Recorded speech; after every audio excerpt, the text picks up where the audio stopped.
Assalamualaikum warahmatullahi wabarakatuh. Kami dari kelompok 2 ingin mempresentasikan hasil kerja kelompok kami, yaitu tentang penelitian laporan keuangan. Sebelumnya, perkenalkan, nama saya Selvi Octavia yang akan bertugas sebagai moderator pada presentasi kelompok 2 kali ini.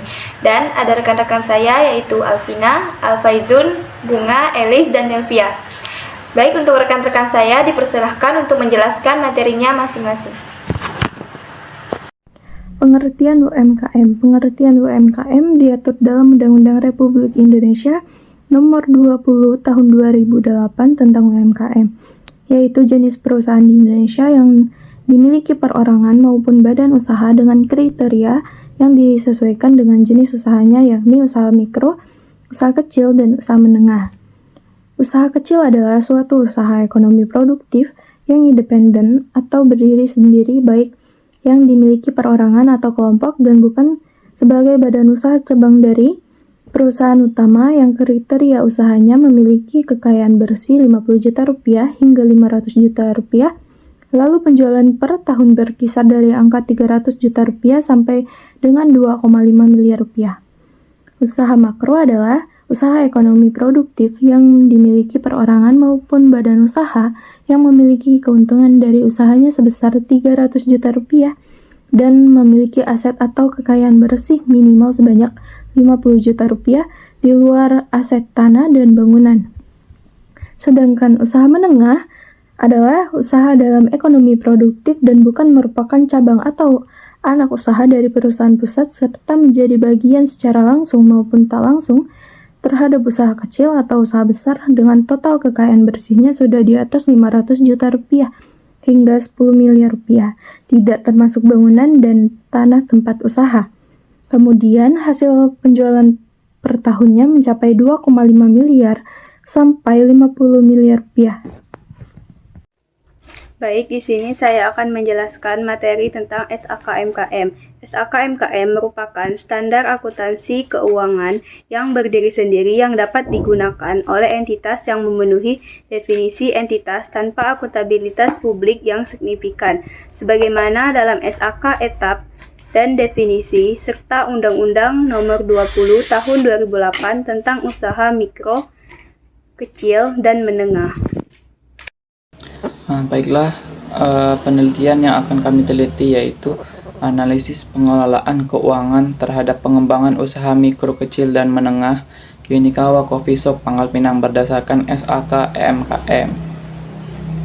Nah, untuk metodologi penelitiannya, pendekatan yang digunakan dalam penelitian ini adalah dengan kualitatif deskriptif, yaitu dengan menjelaskan berbagai fenomena yang dialami oleh peneliti dari berbagai sumber kepustakaan. Adapun batasan dalam pendekatan penelitian ini adalah pada laporan khas yang disusun oleh pelaku UMKM Kinikawa Coffee. Setelah itu, peneliti menjelaskan berbagai teori pada laporan khas tersebut. Kemudian dilakukan penyusunan laporan keuangan berdasarkan SAK EMKM. Pada penelitian ini, peneliti menggunakan data primer, di mana data primer sendiri dapat diambil dari interview atau wawancara tanya jawab dengan pemilik usaha Kinikawa Coffee secara langsung dan tanpa perantara guna memberi informasi atau keterangan tentang permasalahan yang dapat menjelaskan atau mendeskripsikan suatu fenomena atau gejala yang masuk akal sesuai dengan keadaan yang sebenarnya pada Kinikawa Coffee Shop.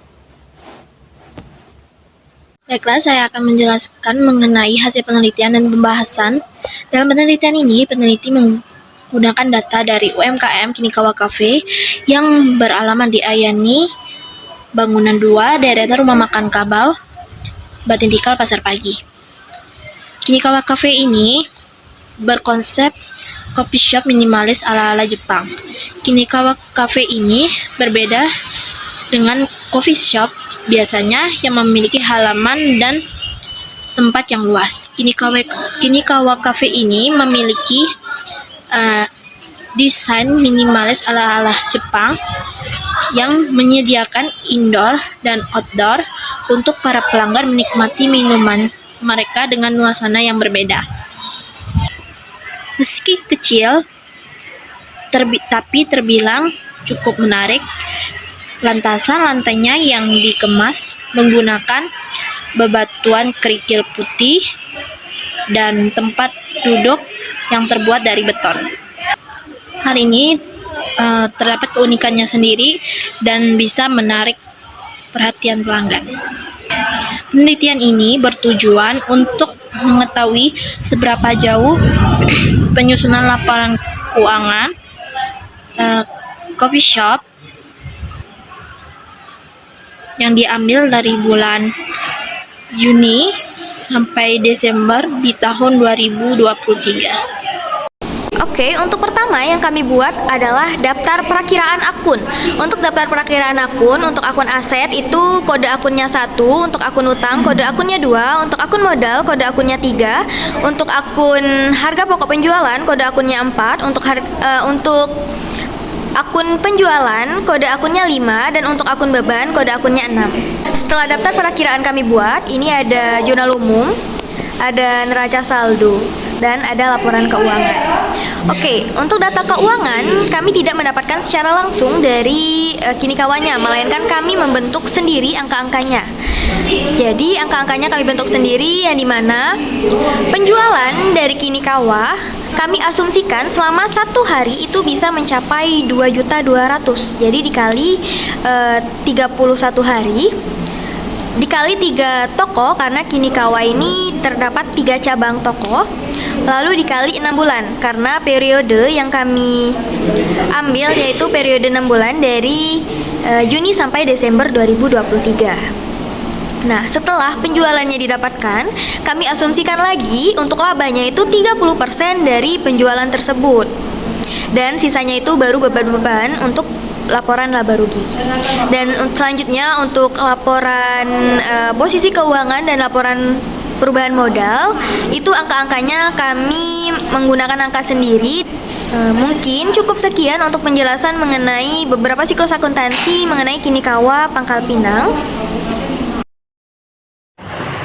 Baik, jadi kesimpulan dari presentasi kami kali ini adalah UMKM Kinikawa Coffee sudah mampu menyusun laporan keuangan berdasarkan standar akuntansi yang berlaku untuk MKM. Hal ini dilihat dari bukti pencatatan yang dilakukan, yakni mencatat semua keluar masuknya kas, serta mencatat seluruh aset yang dimiliki. Keadaan yang seperti ini mengakibatkan UMKM Kinikawa Coffee mampu mengetahui segala macam kegiatan yang bisa mempengaruhi berkurang dan bertambahnya nilai suatu aset yang dimiliki, jumlah kewajiban yang harus dibayar, serta total modal yang dimiliki.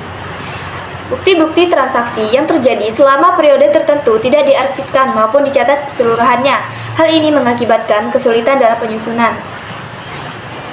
Baik, sekian presentasi kami kali ini. Maaf apabila terdapat banyak kesalahan kata dan kesalahan dalam presentasi kami.